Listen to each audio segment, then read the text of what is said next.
City India news Telugu. Welcome to city India news. BRS పై తిరుగుబాటు జెండా ఎగరవేశారు స్టేషన్ గన్పూర్ మాజీ ఎమ్మెల్యే తాటికొండ రాజయ్య. గత 6 నెలలుగా తాను మానసిక క్షోభ అనుభవిస్తున్నానని చెప్పారు. టికెట్ దక్కకుండా పార్టీకి వీర విధేయుడిగా ఉన్నాయని అన్నారు. అయినా అధిష్టానం నుంచి మాత్రం స్పందన కరువైందని, ప్రజాస్వామ్యంగా ఏర్పడిన ప్రభుత్వాన్ని బీఆర్ఎస్ నేతలు కూల్చుతామనడం సరికాదన్నారు మాజీ డిప్యూటీ సీఎం తాటికొండ రాజయ్య. అంతేకాదు అధికార కాంగ్రెస్ పార్టీలో చేరడానికి రంగం సిద్ధం చేసుకున్నట్లు ఆయన సన్నిహితులు చెబుతున్నారు. సీఎం రేవంత్ రెడ్డి సమక్షంలో ఈ నెలలోనే కాంగ్రెస్ పార్టీలో చేరవచ్చనే వార్తలు వినిపిస్తున్నాయి. గత అసెంబ్లీ ఎన్నికల్లో స్టేషన్ గన్పూర్ టికెట్ కోసం రాజయ్య తీవ్రంగా ప్రయత్నించారు. చివరి వరకు ఎదురు చూసి నిరాశ చెందారు. ఆయన ప్రాతినిధ్యం వహించిన నియోజకవర్గ టికెట్ను కడియం శ్రీహరికి అప్పగించారు. రాజయ్యను సముదాయించేందుకు రైతు బంధు సమితి చైర్మన్ గా పదవిచ్చారు. అయినా కూడా ఆయన పెద్దగా సంతృప్తి అయితే చెందలేదు. దీంతో అప్పటి నుంచి అసంతృప్తితో రగిలిపోతున్న రాజయ్యకు పార్టీ పెద్దలు సర్ది చెప్పారు. అయిపోయిన కాడి నుండి నేటి వరకు ఎలాంటి పిలుపు రాలేదు, పార్టీ నుండి ఎలాంటి అప్రిసియేషన్ లేదు, ఎలాంటి గుర్తింపు లేదు. గుర్తింపు విషయంలో చేసిన పనితనానికి మరి అది పరాకాష్ట అవుతుంది, అట్లా కాలేదు. అందుకోసమే నియోజకవర్గం తిరుగుతున్నప్పుడు నేను ఎన్నడూ కూడా ప్రజా జీవితం నుంచి దూరం లేను. ఆత్మీయతను పంచుకోవడం, ప్రజా సంబంధాలు అప్పటి నుండి అట్లాగే ఉన్నాయి. కాబట్టి మరి ప్రజల్లోకి వెళ్ళినప్పుడు వాళ్ళలో ఉన్న తీవ్ర అసంతృప్తి మరి కనబడుతూ ఉన్నది. అంతేకాకుండా అప్రజాస్వామికంగా ఈరోజు ప్రభుత్వాన్ని కూల్ చేస్తామనే మాటలు మరి ప్రజాస్వామ్యవాదిగా బాధ ఇస్తూ ఉంది. అధిష్టానము 6 నెలల్లో కేసీఆర్ సీఎం అవుతాడని మాట్లాడు కావచ్చు, లేదా మేము 39 ఉన్నాము, 7 ఎంఐఎం, 8 మంది బీజేపీ ఉన్నారు, మేము తలుచుకుంటే కూలిపోవడం ఎంత పని కాదన్నట్టు స్థానిక నాయకులు మాట్లాడడం నిజంగా బాధాకరం. అయినా కూడా ఇన్ని రోజులు చూసుకుంటూ వచ్చినాం, కానీ ప్రజల్లోకి వెళ్ళినప్పుడు తీవ్ర వ్యతిరేకత కనిపిస్తుంది. కాబట్టి త్వరలోనే నా అనుచర వర్గము, అదేవిధంగా దళిత నాయకులు, నేను రాష్ట్రంలో అనేక సందర్భాల్లో రాష్ట్రం మొత్తం కూడా తిరిగిన సందర్భాలు ఉన్నాయి. ముందుగా ఎంఆర్పిఎస్ కన్వీనర్గా తెలంగాణ మొత్తం తిరిగాను. కేసీఆర్ గారు అనేక రకాలుగా హామీలు నాకు ఇవ్వడం జరిగింది. నన్ను అనేక రకాల ఉప ముఖ్యమంత్రి పోయింది, ఎమ్మెల్యే పోయింది, రైతు సమితి చైర్మన్ పోయింది, ఎమ్మెల్సీ పోయింది అని ఒక్కొక్కటి పోతూనే ఉన్నాయి. నేను మాత్రం విధేయుడిగా ఉంటూనే ఉన్నాను.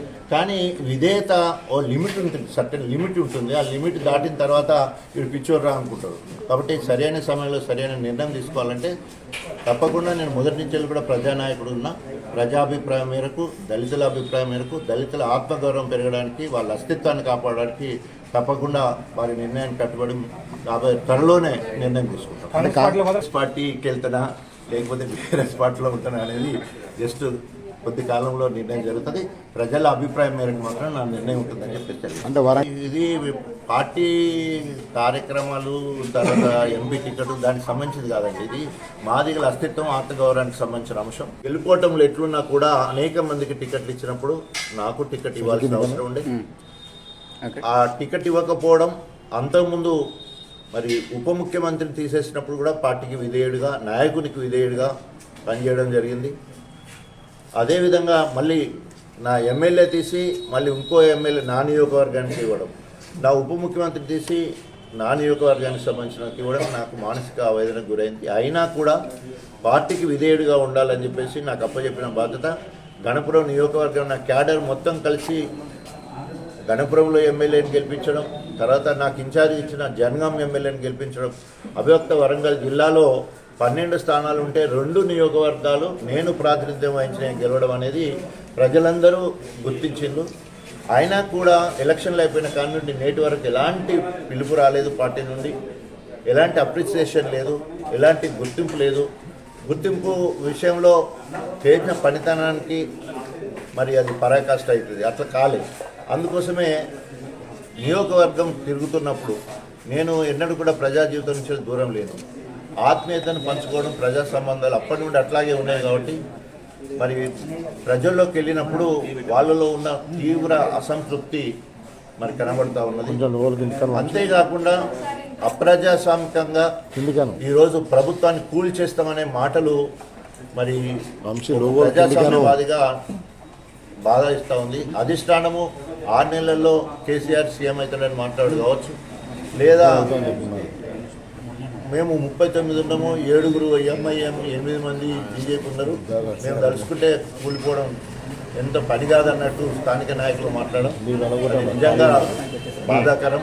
అయినా కూడా ఇన్ని రోజులు చూసుకుంటూ వచ్చినాం, కానీ ప్రజల్లోకి వెళ్ళినప్పుడు తీవ్ర వ్యతిరేకంగా కనిపిస్తుంది. కాబట్టి త్వరలోనే నా అనుచర వర్గము, అదేవిధంగా దళిత నాయకులు, నేను రాష్ట్రంలో అనేక సందర్భాల్లో రాష్ట్రం మొత్తం కూడా తిరిగిన సందర్భాలు ఉన్నాయి. ముందుగా ఎంఆర్పిఎస్ కన్వీనర్గా తెలంగాణ మొత్తం తిరిగాను.